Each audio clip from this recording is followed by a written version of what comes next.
everyone. Today we're going to continue doing rolling. We've got 4 practice problems where we're going to go over some concepts that have to do with rolling kinematics. So rolling practice number 1, we have a uniform hoop, a uniform solid disc, and a sphere are placed side by side at the top of an incline with height h. Would the sphere accelerate faster or slower than the hoop and disc? And what if the sphere were hollow? So let's figure out an equation to evaluate this, right? We'll do a COE because that's the easiest way to accommodate this scenario. So we've got a COE. I'll start the COE up here and then we'll move it down below. So COE, we start with the gravitational potential, right? But they start at rest, so no kinetic. And then they are going to end the final, we'll call that the zero potential level. So then we have the traditional, translational, and rotational. Okay, we've got KT and KR. Now, what we want to do is we want to solve for the velocity at the bottom of this incline. And how we're going to do that is by solving for V, and we're going to convert the omega to V, right? Remember that omega is V divided by the radius of the rotating object. So if we have, we start on the left, we have mgh equals 1/2 mv squared plus 1/2 I omega squared. Right. Well, we don't want omega in our answer, so like I said, we're going to convert that out. I'm going to move this all to the left so that I have room in case I need it. So we will say that this is mgh equals 1/2 mv squared plus 1/2 I v squared over r squared. Okay. Then we'll factor out a v. We'll factor out a v from here. So you have mgh equals, let's leave the 1/2 in there. V squared times 1/2 m plus 1/2 I over r squared. Okay. So what we're going to do is we're going to divide that over. You get, I'm going to put that 1/2 up top, so we'll have 2 mgh divided by m plus I over r squared. Okay. Now that m is kind of annoying, right? So we can actually, this all equals v squared. What we're going to do is I'm going to get an m out of that, right? So I'm going to say that we have m times 2gh, and I'm going to factor out an m on the bottom. So we're going to have 1 plus, but there's no m there. So that is I divided by mr squared. Interesting enough, that mr squared is going to come in handy later. So those m's cancel out, and what we are left with is that v squared is 2gh over 1 plus I over mr squared. Now,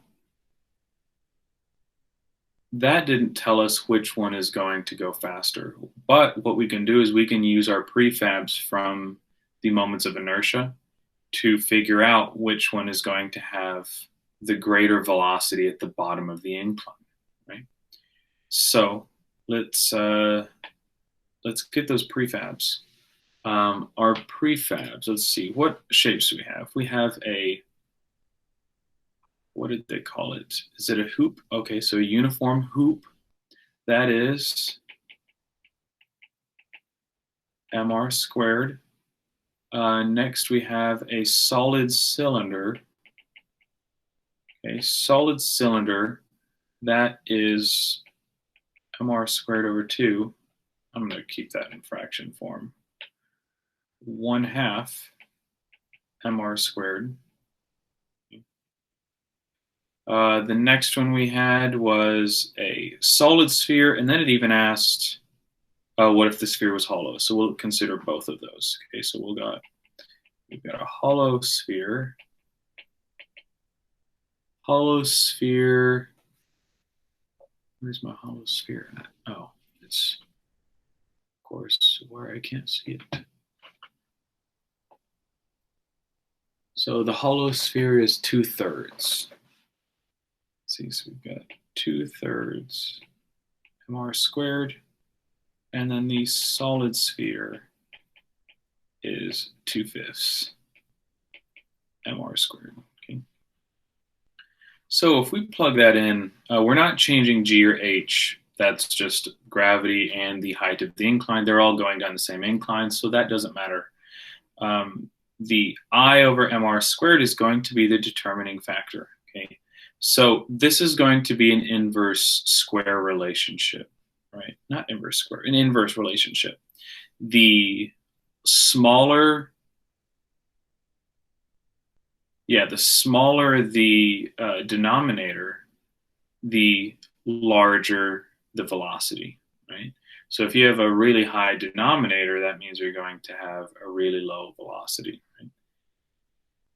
Because if we're saying v squared, right, we're comparing 1/2 or 1/5, right? You want the lower denominator because the top is going to be the same for everyone. We can just consider it 1, right? So let's see what we get for these. So for the hoop, our v squared would be 2gh divided by 1 plus, that would be mr squared over mr squared. So that comes out to 1 plus 1, right? So then you have a ratio of 1/2, right? I'm going to say that 2gh is going to be equal for everybody, so I'm just going to call this 1 plus 1 on the denominator is 2. Then for the solid cylinder, okay, that v squared, we have 2gh divided by 1 plus, that is 1/2 mr squared divided by mr squared. So that would be 1 plus 1/2. So we're dividing 1, that's 1 over 3/2. So that'd be 2/3, right? Alrighty, that's looking pretty good. Next, we had the hollow sphere. Okay, that v squared was 2gh divided by 1 plus 2/3 mr squared over mr squared. So that is 1 over 5/3, which is 3/5. Yeah. 3/5. Now we have the solid sphere,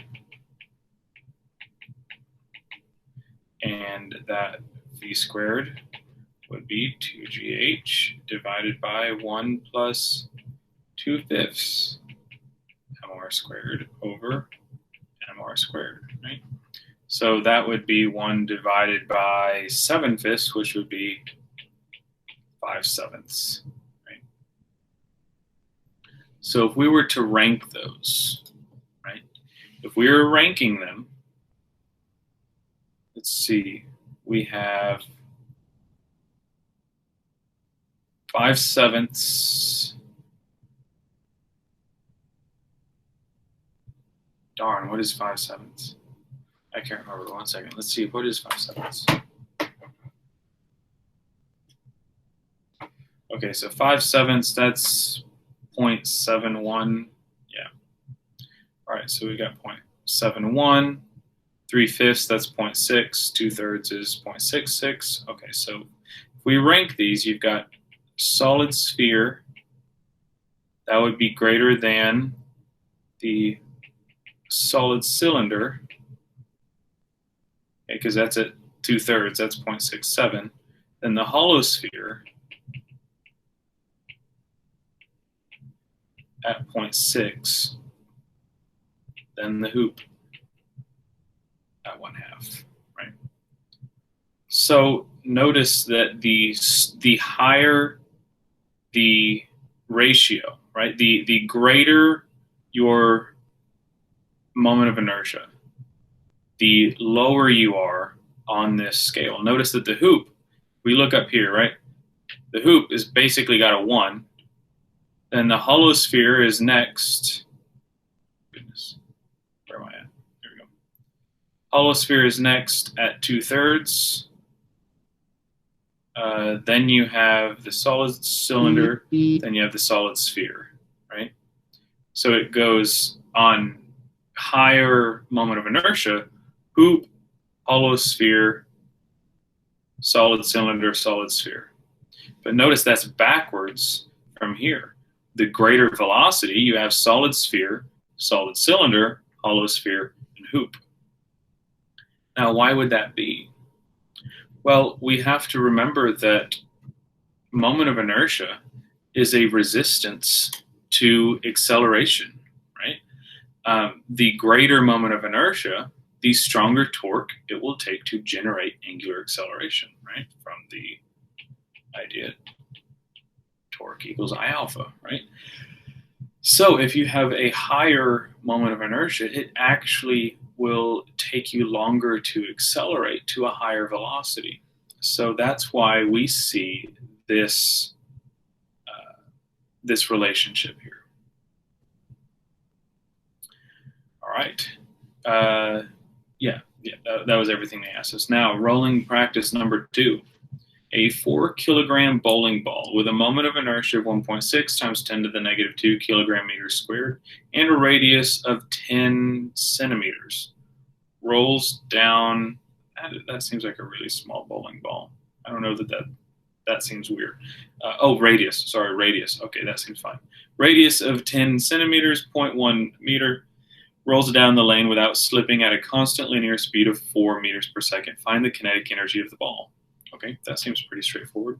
So if we were to find the kinetic energy of the ball, okay, kinetic energy, we want all of the kinetic energy, right? So we will take KT and KR. The translational or traditional, however you want to say it, translational kinetic energy and rotational kinetic energy. So we want the 1/2 mv squared plus 1/2 I omega squared. Again, we are given linear speed. And remember, so when we were talking about this, the linear speed, we're going to assume that that is a velocity at the center of mass, right? And omega equals the velocity at the center of mass divided by the radius of the object. Remember, this was a little bit different than the v equals omega r that we talked about before. This is an entire object that we're talking about in the velocity at the center of mass. So that's not talking about the ball having a constant linear speed at some point on its radius, right? It's talking about the center of mass having that constant linear speed. So I'm going to convert omega to velocity. So we've got 1/2 mv squared plus 1/2. What is the I of a solid sphere? I think we just used that. That was 2/5 mr squared. So there we have 2/5 mr squared times v center mass squared divided by the radius squared. So those radii will go away. Now we are left with 1/2 mass times velocity squared plus 1/5 mass times velocity center mass squared. Did I do that right? Those two cancel. Yep, those canceled. All right. So we have 7/10 times mass velocity squared So we have 7 over 10. The mass is 4. The velocity is also 4. So we have 16 divided by 10 times 7. So what is 16 times 7? No. Yeah, 16 times 7 is, let's see, 70 plus 42. So you've got 112 divided by 10, so 11.2, right? So you should get 11 point. Oh, I didn't square it. That's right. Okay, that was why that was such a small number. Okay, all right. So I'm going to put that in my calculator. That seems a little bit too much for my brain. 16 times 4 times 7 divided by 10. So got 44.8. 44.8 joules. So that's the total kinetic energy of the object. Now, using this rolling method, we're able to combine the translational and the rotational kinetic energy, right? And using that, we can find the overall kinetic energy of a rolling object, assuming it's pure rolling, right? We assume no slipping, which it did tell us without slipping, right?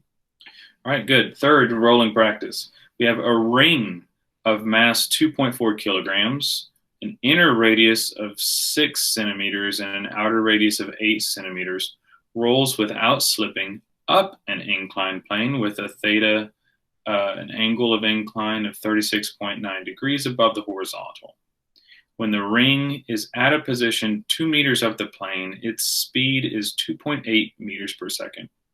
The ring continues up the plane and then rolls back down. How far up the plane did the hoop make it? Let's draw it first. Okay, so let's draw this. We have, first I will draw our hoop. That's not a great hoop. Let's get a better circle than that. Okay. So our first radius, I'll call that little r. Our big radius, big R. R is 6 centimeters. Big R is 8 centimeters. Okay, and that guy is rolling up a pretty steep incline. All right, so our incline, theta, at 36.9 degrees. And if it is it 2 meters up the plane? Okay, so we're talking about the hypotenuse of that triangle. So at distance from center of mass to the starting point, we'll call that our delta x. That is 2 meters. At that, there is a velocity of 2.8. 2.8 meters per second when you're 2 meters up the incline. Now we want to know how far up the incline is going to make it before it comes to rest and starts coming back down. So since we're talking about velocities here, I would recommend doing a conservation of energy, right? If we were talking about acceleration, that would be different, but conservation of energy is going to be the way to go for this.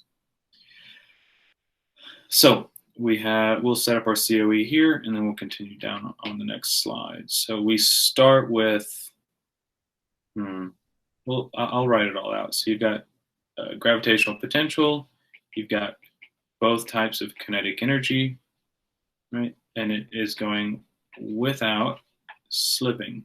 Good. So those are the initial values. Then we'll say we've got UGF plus KTF plus KRF. All right, it'll fuzz on my screen. So let's start canceling these out.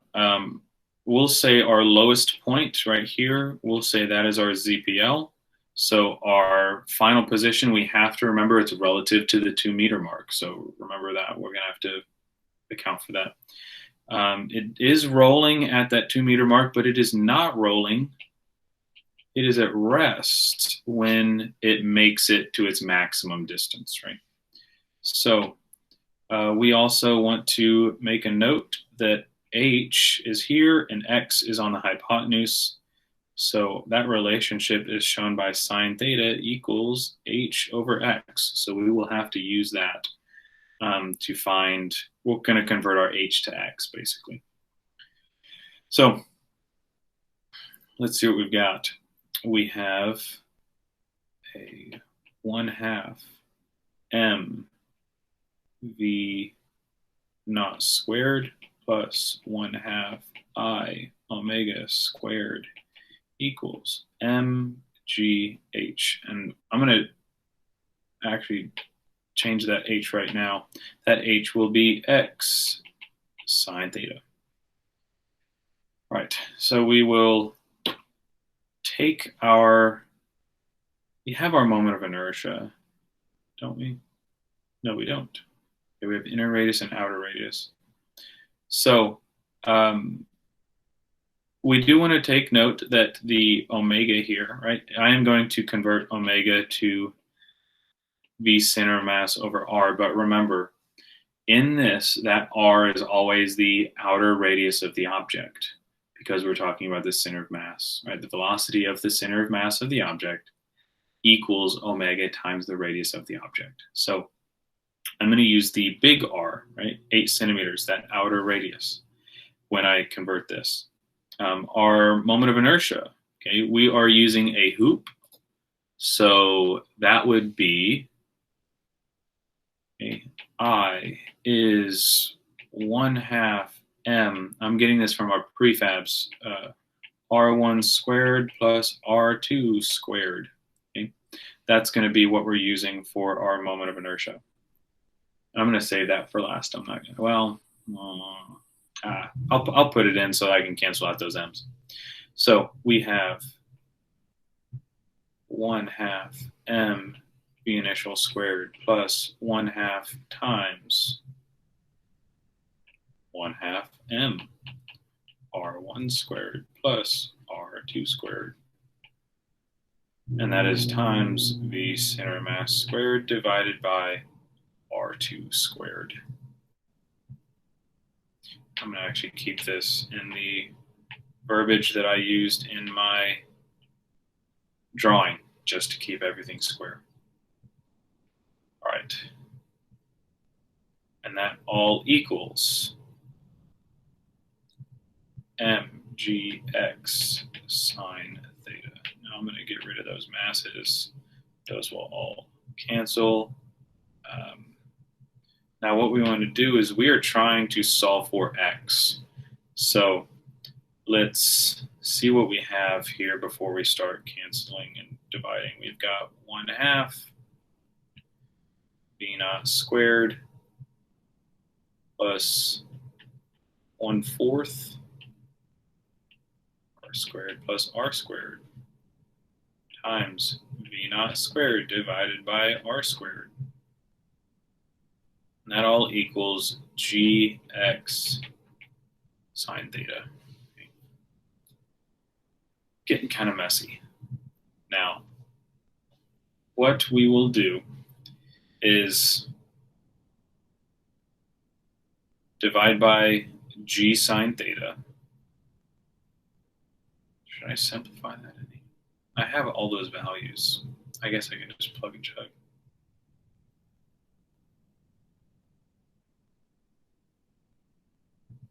Yeah, let's just divide by g sine theta. It's going to look ugly, but we have all those values.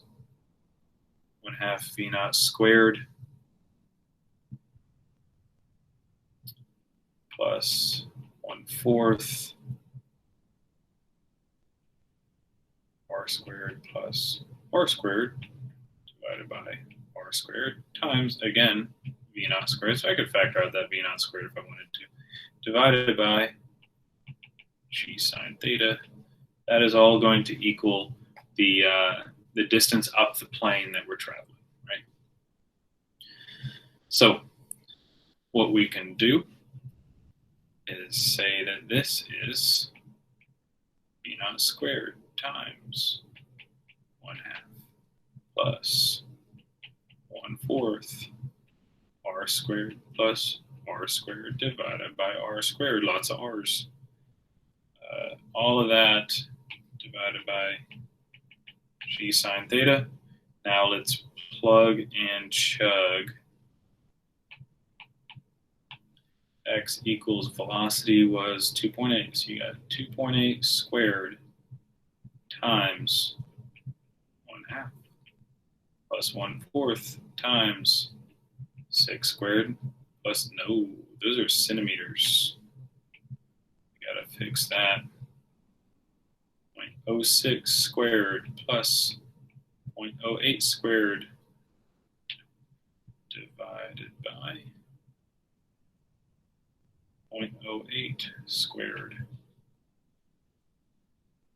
And I'll divide all of that by 9.81 times sine of 36.9 degrees. I'll put that in my calculator and see what I get. All right, so when I put that all in my calculator, I got approximately 1.19 meters. But we got to remember that we were already 2 meters up the incline when we did this, right? So that comes out to 3.19 meters up the incline before that ring is going to start rolling back down the incline plane. So there we were able to use conservation of energy. We used moment of inertia and the omega and the angular and linear velocity conversion to find the position that an object is going to roll to before it falls back down. All right, last one. Nina rolls a hollow tennis ball around this frictionless hoop with V equals 4.03 meters per second, a radius of 45 centimeters, and an H of 20 centimeters. All right, so she's rolling it around a frictionless loop. That's kind of confusing, so I'm going to assume that that's not completely frictionless. If it's rolling, can't be frictionless, right? Because in this next part down here, it says, suppose the ball slid without friction. So I'm assuming that that's a new scenario. I will have to fix that. But anyway, so she's rolling this tennis ball around a loop. Now, we want to confirm the speed at the top will be 2.37 meters per second. We want to then confirm that the ball does not fall at the top. And suppose the ball slid without friction instead of rolling along the course. Would the speed at the top be higher, lower, or the same as with rolling? And explain. All right, now, first let's confirm that the speed at the top is 2.37. So our information is that we have a velocity of 4.03 meters per second to start. We have a radius of, for the turn, of 45 centimeters, and we have a height of 20 centimeters. Now notice the R and H there, right? The R and the H are what we're measuring with that. So the radius of the loop is 45 centimeters, and the height off of the ground there is 20 centimeters. So that's actually a misleading or just a filler, right, a distractor piece of information. We're not going to need the height on that 20 centimeters bit. That's not going to be an issue. Okay. So what we're going to do, well, oh, is that going to be an issue? Because then you've got H and R. It might be an issue. We'll see. So we're going to confirm the speed at the top to be 2.37. Again, we're talking about velocity. Let's use a COE. COE uses velocity very efficiently. So we will start with UG initial plus K translational plus K rotational equals UG final plus K translational plus K rotational. Again, I'll call that our ZPL.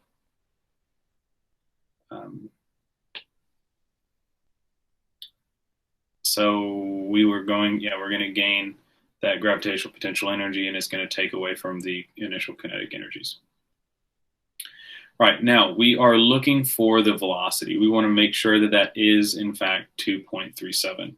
So we will take 1/2 mv naught squared, there's our v naught right there, plus 1/2 I omega squared. I will use the idea that omega is v center mass divided by r.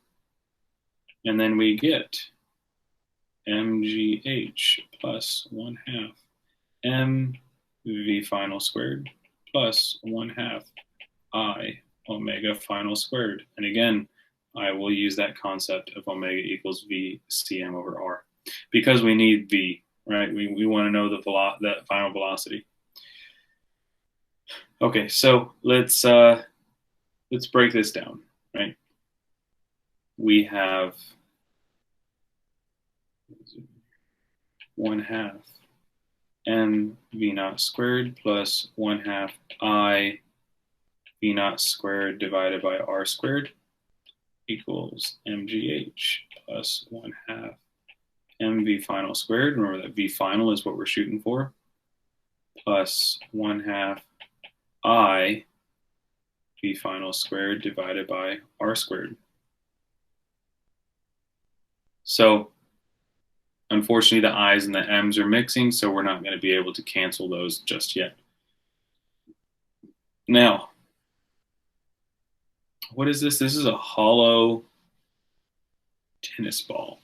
What is the moment of inertia for the hollow spherical shell? 2/3 mr squared. So I'm going to put that off to the side here.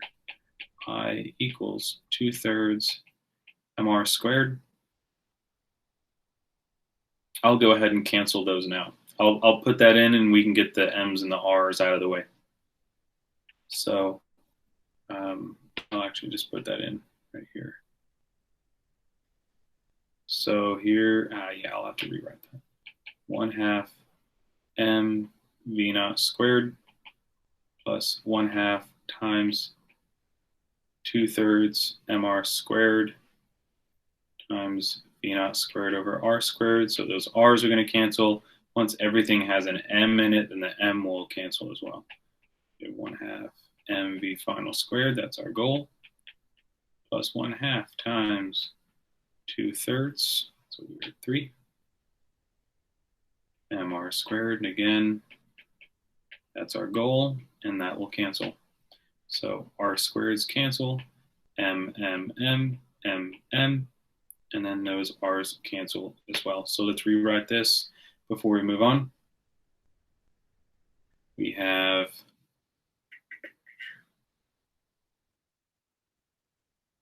so we've got v naught squared times 1/2 plus 1/3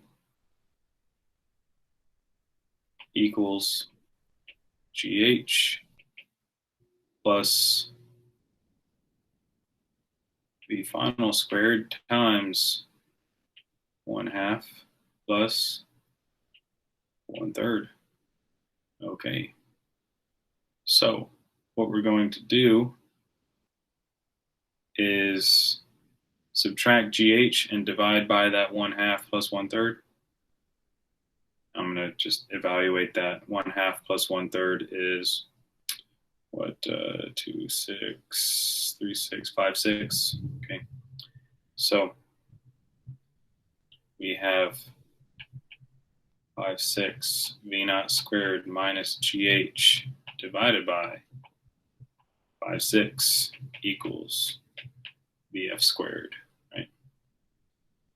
So if we evaluate this, we have 5, 6 times our velocity, which was 4.03 squared minus 9.81 times now the height that we're going to use. Here, our height we gained, right? So as it goes off this ledge here, we do have this additional height, right?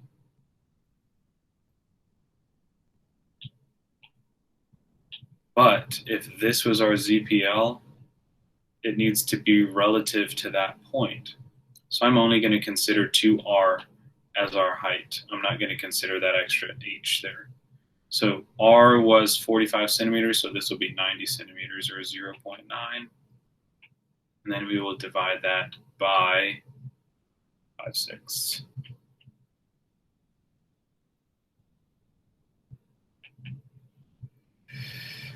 All right, let's put that in the calculator, see what we get.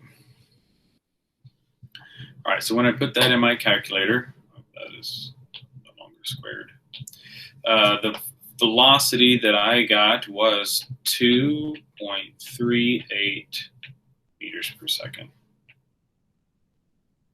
Now, that is, that's really close. 2.37, I got 2.38. That's within rounding. I got 2.376, so 2.38. So we have confirmed that. Okay, that is close within rounding error. Now confirm the ball doesn't fall there. Check AC. So how should we do that? Well, for something to not make it across or around its loop-de-loop, okay, that means that the AC is less than G. That is when it falls in the loop. Okay. But if that AC is greater than or equal to G, it is successful in the loop. We talked about this before when we did rotational mechanics in a previous chapter, when we talked about AC. And AC is, right, we've got omega squared R, but it's also V squared divided by R. So we have our V, right? That is 2.38 squared, and we want to know the radius, right? Well, the radius, 45 centimeters, let's see, that is 0.45 meters.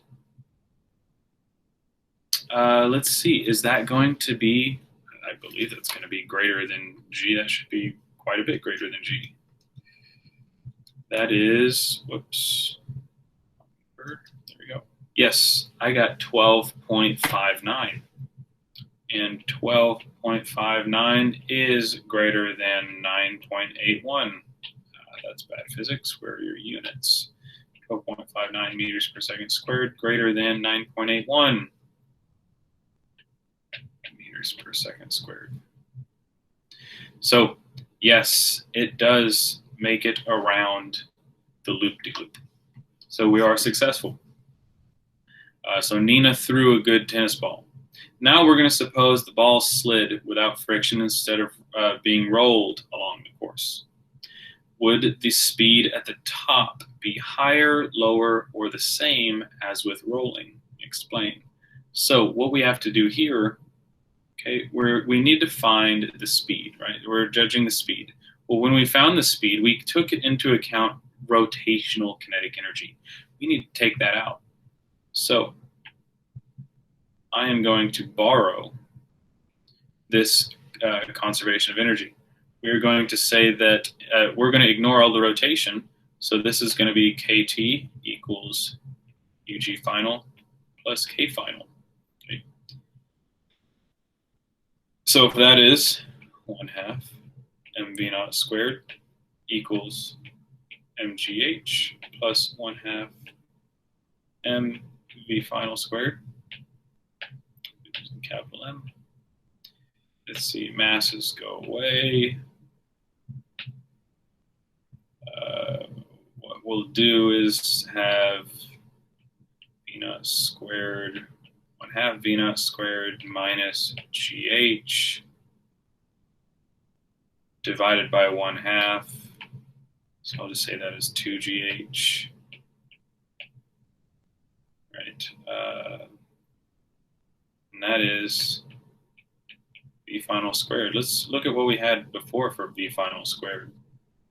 V final squared before was, let's put that in similar terms, minus 6/5 GH. Okay, what I'm doing here is I'm evaluating this,